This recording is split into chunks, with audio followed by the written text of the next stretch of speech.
Hi friends, எல்லோருக்கும் வணக்கம். மதியானம் வணக்கம். இப்போ பார்த்தீங்கன்னா நேற்றுக்கு நான் கொஞ்சம் வெளியே போயிருந்தேங்களா, போயிட்டு வந்துட்டு இருக்கும்போது பப்பாளி அப்படி குமிச்சு வச்சுருந்தாங்க. பார்த்தா அவ்வளோ அழகாக கண்ணுக்கு கவர்ச்சியாக இருந்தது.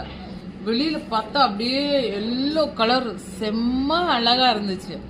நான் சரி ஓகே வாங்கிட்டு போவோம், நல்லது தான். பப்பாளி சாப்பிட்டா ஸ்கின்னுக்கு ரொம்ப நல்லது, அப்போ ஜீரண சக்திக்கு ரொம்ப நல்லது.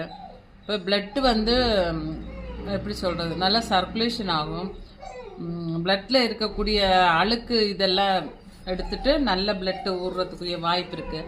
அதனால் நான் என்ன பண்ணேன், சரி ஓகே வாங்கிட்டு வந்து வீட்டில் கட் பண்ணி சாப்பிட்டுக்கலாம் அப்படின்னு சொல்லிட்டு வாங்கிட்டு வந்த டேஸ்ட்டு வாயிலே வைக்க முடியல. வெறும் தண்ணி குடித்தா எப்படி இருக்குமோ, தண்ணியில் ஒரு மனம் குணம் டேஸ்ட்டு எதுவுமே இருக்காதுல்ல, அதே மாதிரி இதுலேயே வந்து எந்த ஒரு டேஸ்ட்டு கலர் மட்டும்தான்.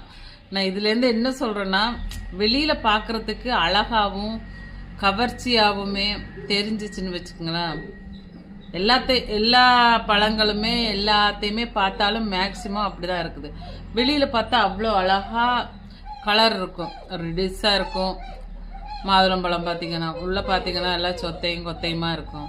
இது பார்த்தீங்கன்னா கொஞ்சம் நேரன் இருக்குது. நான் எதுக்கு இதை சொல்கிறேன்னா, இது இந்த மாதிரி பழமெல்லாம் நம்ம கடையில் 45 ரூபா கிலோ வாங்கிட்டு வந்தேன். ஒரு டேஸ்ட் இல்லை, சும்மா சப்புன்னு இருக்க. வெள்ளரிக்காய் கூட சாப்பிடும்போது அதில் ஒரு டேஸ்ட் இருக்கும். எதுவுமே இல்லை ஃப்ரெண்ட்ஸு, இனிப்பும் இல்லை புளிப்பும் இல்லை கசப்பும் இல்லை, வெறும் தண்ணி மாதிரி இருக்குது. வீட்லேயே நம்ம ஒரு மரம் வச்சிட்டோம்னு வச்சுக்கலாம். பப்பாளி எல்லாம் வந்து நம்ம போகிற வீடுகளில் வாடகைக்கு இருந்தாலுமே பின்னாடி ஒரு இடம் இருந்தால் வச்சுக்கலாம். நான் வச்சிருக்கிறேன் பின்னாடி. ஆனால் அது இப்போ வந்து இருங்க காமிக்கிறேன். ஓகே ஃப்ரெண்ட்ஸ், என்னோடய பப்பாளி மரம் தெரியுதா உங்களுக்கு? சூப்பராக இருக்கா? அப்போ தான் பழுக்கு நிறத்துட்டு இருக்குது. அதனாடி நான் வந்து பப்பாளினா ரொம்ப பிடிக்கும் எனக்கு, அதனாடி வாங்கிட்டு வந்தேன். நீங்களும் வீடுகளில் ஒரு பப்பாளி மரம் வளங்க ஃப்ரெண்ட்ஸ். ஓகே ஃப்ரெண்ட்ஸ், நீங்கள் இதை ஃபாலோ பண்ணுங்கள் கண்டிப்பாக. ஏன்னா நம்ம வீட்டில் வச்சு டேஸ்ட்டு வரும். எப்படி இருந்தாலுமே நல்ல பழமாக நான் சாப்பிட்டீங்கன்னா அதில் இந்த விதையை எடுத்து போட்டிங்கன்னா நல்லா முளைச்சோம். எங்கள் பப்பாளி மரம் நல்ல டேஸ்ட். ஒரே பழம் தான் இப்போ எடுத்து சாப்பிட்ருக்குறேன். இன்னும் மீதி பழுக்கும். பக்கத்து வீட்டில் அங்கே இங்கே எல்லோரும் கேட்டிருக்குறாங்க, ஆளுக்கு ஒரு பழம் கொடுப்பேன், நான் ஒன்று எடுத்துக்குவேன். ஓகே ஃப்ரெண்ட்ஸ், உங்களுக்கு எல்லாருக்குமே பிடிச்சிருந்தா லைக் பண்ணுங்கள், ஷேர் பண்ணுங்கள், கமெண்ட் பண்ணுங்கள் ஃப்ரெண்ட்ஸ்.